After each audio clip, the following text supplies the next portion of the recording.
प्यारे रोनी कोर्ट के अधिवक्ताओं, आप सबको शत शत नमन। और आज हमारे साथ एक शख्सियत जुड़ी हुई है जिसको आप सभी चित परिचित हैं, आदरणीय गुलशन कुमार शर्मा जी, जो कि ट्रेजर के पद पे भी लड़े हुए हैं और 906 रोनी कोर्ट में इनका चैम्बर है।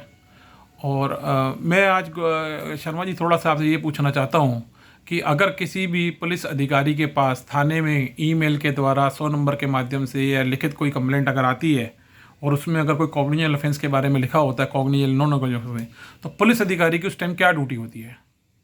नमस्कार साथियों, आज अजय गुप्ता जी ने मुझे जो आप सबके सामने समक्ष अपने विचार रखने के लिए ये अवसर प्रदान किया, उसके लिए तो पहले तो मैं अजय गुप्ता जी का धन्यवाद करता हूँ।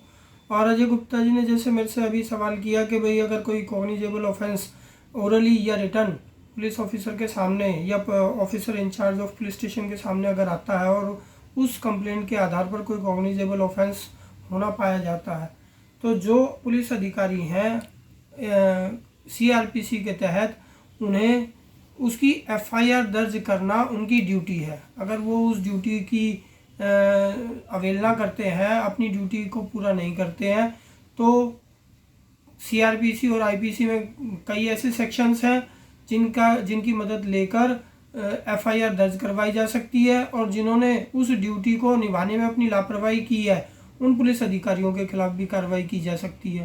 परंतु लेकिन जब इन्वेस्टिगेशन की बात आती है तो कॉग्निजेबल ऑफेंस हुआ नहीं हुआ, वो ऑफेंसेस या वो शिकायत सच्ची है या झूठी है, क्योंकि ललिता कुमारी की जजमेंट है जिसमें ये कहा गया कि अगर कॉग्निजेबल ऑफेंस होना पाया जाता है तो पुलिस को एफआईआर दर्ज करनी ही चाहिए, उनके पास कोई दूसरा ऑप्शन नहीं है।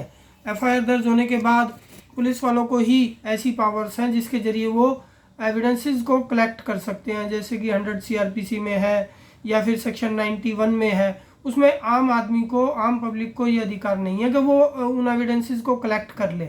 तो कॉग्निजेबल ऑफेंसेस में पुलिस का इन्वेस्टिगेशन का जो उद्देश्य है, वो मेन उद्देश्य कानून के हिसाब से, सीआरपीसी के हिसाब से यही है कि पुलिस जो लिखित शिकायत या ओरल शिकायत उनके समक्ष आई हुई है, उसके संदर्भ में सभी एविडेंसेस को अपने कानूनी अधिकारों के जरिए एविडेंसेस को कलेक्ट करे और जो आरोपी है उसके खिलाफ अगर उन एविडेंसेस के आधार पर जुर्म होना साबित होता है तो फिर वो चार्जशीट या आरोप पत्र को तैयार करके गवाहों के बयानात दर्ज करके और उस आरोप पत्र को कोर्ट में दाखिल कर सकते हैं, जिसके आधार पर अगर वहाँ पर एविडेंसेस कोर्ट में सस्टेन करते हैं या कोर्ट में साबित हो जाते हैं तो आरोपी को अपराधी घोषित किया जा सकता है और उसको शिकायतकर्ता को न्याय दिलाया जा सकता है और आरोपी को सजा दी जा सकती है।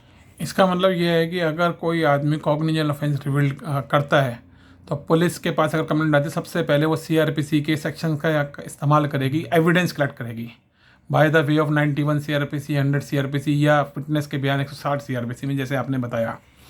और अगर पुलिस अधिकारी ऐसा नहीं करता, अगर वो जानबूझ के अगर या वो पिक एंड चूज पॉलिसी पे या सिलेक्टिव तरीके से सोचे कि भाई मेरे को अपनी मर्जी से काम करना है, तब उस कंडीशन के अंदर क्या फिर विकल्प, न्यायालय के अलावा कोई और विकल्प भी होता है? अधिवक्ता के पास क्या करेगा? देखिए, जो एफआईआर वगैरह दर्ज होती हैं उसमें जो भी आईओ या पुलिस वाले इन्वेस्टिगेशन कर रहे होते हैं उनका सबसे मेन प्रमुख उद्देश्य क्या होना चाहिए, उनका अगर कानून की बात की जाए तो कानून के हिसाब से तो उन्होंने एविडेंस कलेक्ट करने हैं और एविडेंस कलेक्ट करने के बाद उन एविडेंसेस के आधार पर जो आरोपी साबित होता है उसके खिलाफ चार्जशीट दाखिल करनी है।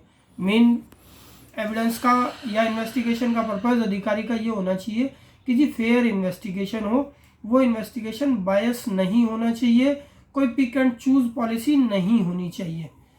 इन्वेस्टिगेशन का मकसद यही है कि सच्चाई का पता लगाया जाए और अगर जुर्म हुआ है, अपराध हुआ है, तो जिसने अपराध किया है उसको कानून के हिसाब से सख्त या जो कानून में जो भी सज़ा लिखी है वो सज़ा उसे दी जाए। साथियों, आज हमने गुलशन शर्मा जी का टाइम लिया है, बहुत कीमती इन्होंने बात बताई है कि जब भी कोई कंप्लेंट होती है तो पुलिस अधिकारी बाउंड है और उसकी फर्स्ट ड्यूटी है, जिसके लिए उसको टैक्स पेयर से उसको तनख्वाह मिलती है, उसका काम है, उसको सरकारी संसाधन दिए गए हैं कि वो सबसे पहले एविडेंस कलेक्ट करेगा उसके हिसाब से और कोशिश करेगा कि अगर एविडेंस से अगर जो भी सच सामने आएगा उसके ऊपर फिर फैसला न्यायालय सुनाएगी। और अगर पुलिस ऐसा नहीं करता तो 201, 120, 34 में पुलिस अधिकारी के खिलाफ भी कंप्लेंट फाइल की जा सकती है, 166 आईपीसी में। तो आज ये हमारे को जो जानकारी आदरणीय गुलशन शर्मा जी से मिली है, मैं इनका बहुत बहुत धन्यवाद करता हूँ। और ये उन जानकारी उनके लिए सबसे ज़्यादा काम आएगी, न्यू इंटर्न्स जो स्टूडेंट होते हैं और जो नए एडवोकेट्स होते हैं, और जो यहाँ पे इतना एक बड़ा शैली है, दिल्ली में लगभग 23 लाख, पूरे भारत में 23 लाख एडवोकेट हैं, दिल्ली में 1,61,000 एडवोकेट हैं। मेरे को लगता है कि उनमें से जो यंगर एडवोकेट हैं उनको ये इन्फॉर्मेशन सबसे ज़्यादा काम आएगी। जब वो न्यायालय में खड़े होते हैं तब उनके सामने यही होता है कि वो किससे पूछें अपनी क्वेरीज। तो ये एक मेरे को लगता है कि गुलशन शर्मा जी, आप अपना मोबाइल नंबर शेयर करना चाहेंगे क्या? हाँ जी, कुछ अपने अधिवक्ताओं के लिए, हाँ भाइयों जी, के लिए। अगर कोई किसी केस में या किसी में कोई मेरे से सलाह मशवरा करना चाहता है मेरा साथी भाई, तो मुझे कॉल कर सकता है 9212282239। एक बार और बताएंगे? 9212282239। आपका बहुत बहुत धन्यवाद गुलशन शर्मा जी। हम प्रयास करेंगे, नई अधिवक्ताओं को भी इससे मोटिवेशन मिलेगा, पुलिस अधिकारियों को भी सीखने को मिलेगा, क्योंकि काफ़ी सारे पुलिस अधिकारी इस बात को गहराई से नहीं समझ पाते हैं। तो उनको भी ये जानकारी मिलेगी कि उनको किस तरह से अपनी ड्यूटी करनी है। आपके माध्यम से ये मार्गदर्शन उनका भी होगा और न्यायालय का भी समय बचेगा। जहाँ करोड़ों अरबों रुपये केसों की, 5 करोड़ के लगभग की पेंडेंसी है, उसमें कमी आएगी। आपके इस आज जो आपने शब्दावली जो आज अपने साझा करी है हमारे श्रोताओं के साथ, आपका पुनः धन्यवाद। जय हिंद, जय भारत, जस्टिस क्रांति जिंदाबाद।